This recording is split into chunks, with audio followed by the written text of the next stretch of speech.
One I am Rangra and you watch me channel study with Rami. So आज मैं सब बताऊंगी कि क्लास 11 के फिजिक्स का चैप्टर द्रव का प्रवाह। ठीक है, तो द्रव का प्रवाह पढ़ने से पहले हम देखेंगे कि आदर्श द्रव किसे कहते हैं और शून्य संपीड़ितता और शून्य श्यानता और द्रव, इसके बाद हम पढ़ेंगे द्रव का प्रवाह। ठीक है, तो आइए देखते हैं आदर्श द्रव किसे कहते हैं। वे द्रव जो शून्य संपीड़ितता शून्य श्यानता वाले द्रव होते हैं उन्हें क्या कहते हैं, आदर्श द्रव कहते हैं। अब यहाँ पे आपको समझ में नहीं आएगा कि शून्य संपीड़ितता और शून्य श्यानता किसे कहते हैं, तो इसमें मैंने नेक्स्ट टॉपिक में लिया है यही कि शून्य संपीड़ितता किसे कहते हैं। शून्य संपीड़ितता ऐसे द्रव जिन पर दाब लगाने से आयतन में कोई परिवर्तन ना हो। किसमें कोई परिवर्तन ना हो, आयतन में। ठीक है, तो उसे क्या कहते हैं, शून्य संपीड़ितता कहते हैं। और इसके बाद हमारा नेक्स्ट हेडिंग है क्या, शून्य श्यानता किसे कहते हैं। जिन पर जिस द्रव के परतों के बीच होने वाली सापेक्षिक गति का विरोध ना होता हो उसे क्या कहते हैं, शून्य श्यानता कहते हैं। और इसके बाद जो हमारा चैप्टर का नाम है क्या, द्रव का प्रवाह। द्रव के प्रवाह कितने प्रकार के होते हैं, दो प्रकार के होते हैं। एक होता है क्या, धारारेखी प्रवाह और एक होता है प्रक्षुब्ध प्रवाह। ठीक है, तो धारारेखी प्रवाह किसे कहते हैं, जो एकदम सीधे जाए। ठीक है, उसको क्या बोलते हैं हम, धारारेखी प्रवाह। जब किसी द्रव का प्रवाह इस प्रकार हो कि किसी एक बिंदु से होकर गुजरने वाली सभी कणों का पथ क्या हो, एक हो, तो इस प्रकार के प्रवाह को क्या कहते हैं, धारारेखी प्रवाह कहते हैं। जैसे कि आपने देखा होगा कि यमुना का पानी और एकदम धीरे धीरे और एक ही पथ पे जाता है, तो उसे क्या कहते हैं हम, धारारेखी प्रवाह, वो हो गया। ठीक है, और वहीं अगर हम बात करें गंगा के पानी का, तो वो क्या होता है, वो अपने मार्ग से विचलित हो जाता है, तो उसे क्या कहेंगे हम, प्रक्षुब्ध प्रवाह उसको बोलेंगे। ठीक है, तो यहाँ पे है क्या, प्रक्षुब्ध प्रवाह का डेफिनेशन। जब द्रव के कणों की गति अनियमित और क्या हो, टेढ़े मेढ़े पथ पर हो, तो इस प्रकार के प्रवाह को क्या कहते हैं, प्रक्षुब्ध प्रवाह कहते हैं। द्रव का, इसके बाद हमारा नेक्स्ट क्या हेडिंग है कि द्रव का क्रांतिक वेग। किसी द्रव के प्रवाह का एक अधिकतम वेग जहाँ तक द्रव का प्रवाह धारारेखी बना रहता है उस द्रव को क्या कहते हैं, क्रांतिक वेग कहते हैं। इसे किससे प्रदर्शित करते हैं, इसे VC से प्रदर्शित करते हैं। और इसके बाद नेक्स्ट हेडिंग है श्यानता किसे कहते हैं।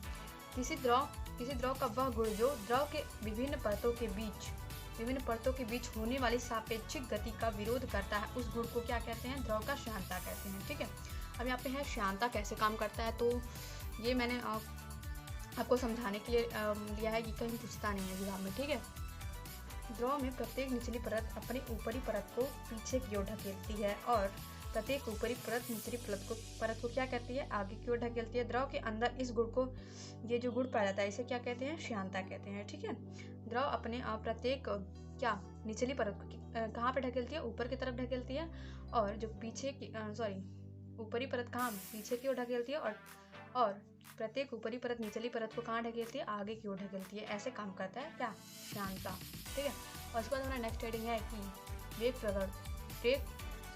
वेग प्रवक्ता किसे कहते हैं। किसी द्रव के प्रवाह में द्रव के दो परतों के बीच प्रवाह की दिशा के लंबवत दूरी के सापेक्ष वेग परिवर्तन की दर को क्या कहते हैं, प्रवक्ता कहते हैं, वेग प्रवक्ता कहते हैं। ठीक है, वेग प्रवक्ता बराबर क्या होता है, वेग परिवर्तन बटे दूरी। ठीक है, और इसका मात्रक होता है प्रति सेकेंड, और ये एमकेएस और सीजीएस पद्धति दोनों में होता है। ठीक है, प्रति सेकेंड, और इसका बीमा होता है T पे -1। और इसके बाद नेक्स्ट हेडिंग है क्या, श्यान बल। ठीक है, तो आइए देखते हैं श्यान बल किसे कहते हैं। द्रव के दो परतों के बीच लगने वाले सापेक्षिक गति का विरोध करने वाले बल को क्या कहते हैं, श्यान बल कहते हैं। द्रव के दो परतों के बीच लगने वाले सापेक्षिक गति का, किसका, सापेक्षिक गति का विरोध करने वाले बल को क्या कहते हैं, श्यान बल कहते हैं। इसके बाद नेक्स्ट हेडिंग है श्यानता गुणांक। तो आइए देखते हैं श्यानता गुणांक किसे कहते हैं। एकांक क्षेत्रफल वाली द्रव के दो परतों के बीच एकांक द्रव प्रवक्ता होने पर लगने वाले श्यान बल को क्या कहते हैं, उस द्रव का श्यानता गुणांक कहते हैं। इसे किससे प्रदर्शित करते हैं, इसे ईटा से प्रदर्शित करते हैं, और उसका सूत्र होता है F = eta A delta V upon delta x। ठीक है, इसका मात्रक होता है किलोग्राम मीटर सेकेंड या ग्राम सेंटीमीटर सेकेंड। ठीक है, और उसका बीमा होता है ml पे -1 और T पे -2। ठीक है, अब इसके बाद हमारा नेक्स्ट हेडिंग है कि शांत ताप पर प्रभाव पड़ने पे और जो शांता होता है उसके कोई प्रभाव पड़ता है कि नहीं। तो ये देखते हैं कि क्या क्या है। यहाँ पे मैंने 2 पॉइंट लिए हुए हैं। ठीक है, तो ये देखते हैं कौन कौन सा है। ताप बढ़ाने से सांद्रता घटती है तो शांता भी घटता है। ठीक है, ताप बढ़ाने से क्या होता है, सांद्रता घटती है तो क्या घटता है, शांता भी घटता है। ठीक है, गैस की सांद्रता बढ़ती है तो द्रव की सांद्रता घटती है। ठीक है, ये होता है शांत ताप पर प्रभाव पड़ना। प्रभाव जो पड़ता है, ठीक है। और नेक्स्ट हेडिंग है क्या हमारा, सीमांत वेग किसे कहते हैं। तो द्रव में गिरते हुए किसी पिंड द्वारा प्राप्त नियत वेग को सीमांत वेग द्रव में गिरते हुए किसी पिंड द्वारा प्राप्त नियत वेग को पिंड का सीमांत वेग कहते हैं। इसे बी से व्यक्त करते हैं। और क्या कहते हैं, नेक्स्ट हेडिंग है हमारा क्या, स्टोक्स का नियम, ठीक है। तो द्रव में गिरते हुए किसी पिंड पर लगने वाले बल को स्टोक्स का नियम कहते हैं। ये मैंने समझने के लिए बताया। और यहाँ पे इसका मेन और जो डेफिनेशन वो ये है, ठीक है। ईटा श्यानता गुणांक किसी द्रव में सीमांत वेग v से गिरते हुए r त्रिज्या के पिंड पर लगा श्यान बल F = 6 पाई ईटा RV। इसी संबंध को स्टोक्स का नियम कहते हैं, ठीक है। और इसका हमारा जो ये है, ये मतलब ये हमेशा के लिए, ये कभी चेंज नहीं होता है, ठीक है। इसका नेक्स्ट पॉइंट में लग गया है, किसी द्रव में गिरते हुए पिंड पर लगने वाला श्यान बल क्या होता है, F = 6 पाई ईटा RV, ठीक है। और इसके बाद नेक्स्ट हेडिंग है क्या, द्रव के आवर्तता का नियम। जब किसी असंपीड्य अशांत तरल का धारा रेखीय प्रवाह होता है इस प्रकार नली के प्रत्येक स्थान पर अनुप्रस्थ क्षेत्रफल यानी A, प्रवाह वेग यानी V का गुणनफल सदैव क्या होता है, नियत होता है। क्या होता है, नियत होता है। तो यहाँ पे हमारा सूत्र क्या बनेगा, इसका मतलब निचोड़ A × V = क्या होता है, नियत होता है, ठीक है। ये डिफिनेशन कहना चाहता था। इसका जो हमारा दूसरा डिफिनेशन मैंने लिया है वो ये है कि प्रवाह नली के जिस स्थान पर धारा रेखाएं पास होती हैं वहाँ पर द्रव का प्रवाह का वेग ज़्यादा होता है। जहाँ पर धारा रेखाएं दूर होती हैं वहाँ क्या होता है, वहाँ पर वेग कम होता है। ये उसका डेफिनेशन तो नहीं था, बट मैंने ऐसे ही समझाने के लिए लिया है। जब हमने वहाँ पे आप पढ़े होंगे कि जैसे कि ये कोई नली है, ठीक है,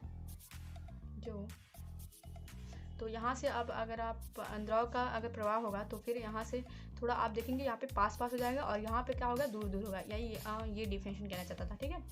बर्नौली का प्रमेय इट्स टू इम्पॉर्टेंट, ये ज़्यादातर जो आपके एग्जाम में उसमें पूछा करता है हमेशा, तो ये भी बहुत ज़्यादा इंपॉर्टेंट है, ठीक है। तो आप सो देख लीजिए क्या क्या है कि बर्नौली का प्रमेय क्या कहता है, जब किसी असंपीड्य अशांत द्रव का धारा रेखीय प्रवाह होता है तो इस प्रवाह के प्रत्येक स्थान पर एकांक आयतन की दाब ऊर्जा और गतिज ऊर्जा स्थितिज ऊर्जा का योग सदैव क्या होता है, नियतांक होता है, ठीक है। जैसे में आप सब ले सकते हैं कि आंधी में टिन का उड़ना, ऐसे ही बहुत सारे एग्जाम्पल है, ठीक है। तो ये इस वीडियो को बनाने में मुझे बहुत सारा मेहनत लगा है, ठीक है। तो प्लीज़ यार एक लाइक तो बनता है, ठीक है। तो इस वीडियो को लाइक और सब्सक्राइब करना तो बिल्कुल ना भूलें और अपने फ्रेंड्स को ज़रूर शेयर करें ताकि मतलब उन्हें भी आपके जैसे प्रॉपर नोट्स मिल सके, ठीक है। तो मिलते हैं नेक्स्ट वीडियो में। Thanks for watching my channel, ठीक है। और अगर आप मेरे चैनल पर न्यू हैं तो प्लीज़ इस चैनल को सब्सक्राइब जरूर करें और मिलते हैं नेक्स्ट वीडियो में। धन्यवाद।